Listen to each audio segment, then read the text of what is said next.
From UFOs to psychic powers and government conspiracies, history is riddled with unexplained events. You can turn back now, or learn the stuff they don't want you to know.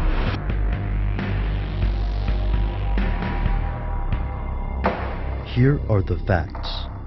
Protests, even peaceful ones, can be very dangerous things. A large group of agitated people can be a lot like a can of gas waiting for a match. Once the mob mentality takes over, a protest can easily sour, turning into a riot or an all-out battle between civilians and authorities. And it isn't always so simple. Consider the 2007 union protest in Quebec.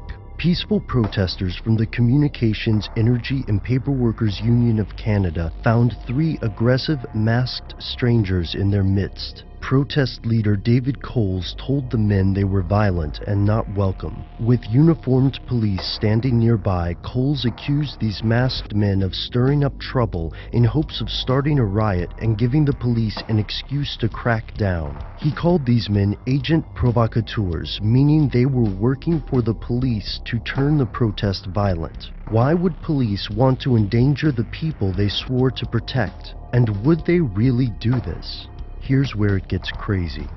The short answer is yes, but it's tough to find hard proof.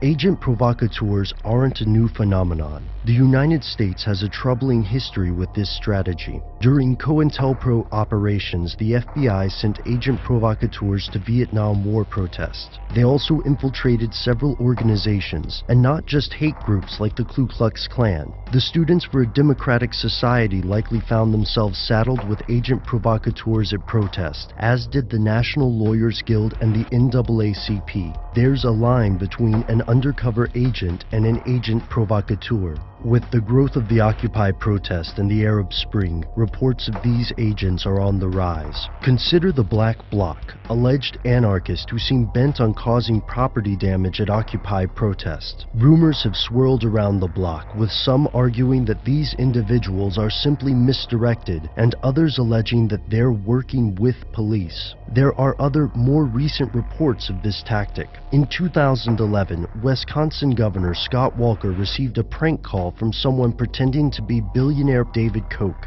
The two discussed the idea of planting troublemakers in an upcoming protest, although he ultimately rejected the notion.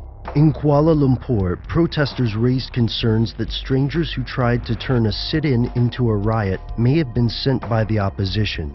During the uprisings in Libya, Syria, and Egypt, protesters claimed that agent provocateurs were out in full force. But again, it's tough to prove these stories. First, it seems like an easy out for civilians who want to blame the actions of bad protesters on authorities. Second, no authority wants to admit to using this trick, and agents could put their lives in danger by admitting their involvement. But some have come forward.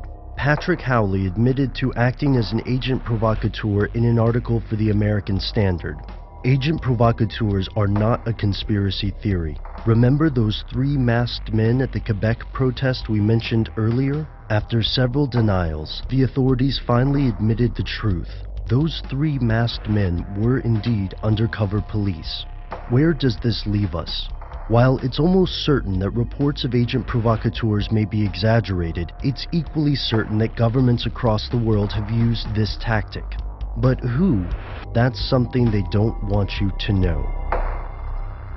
What happens when a government takes deception one step further, skipping fake protesters and creating entire fake events, attacks, and crimes? Tune in next week for part 2 of our series, False Flags.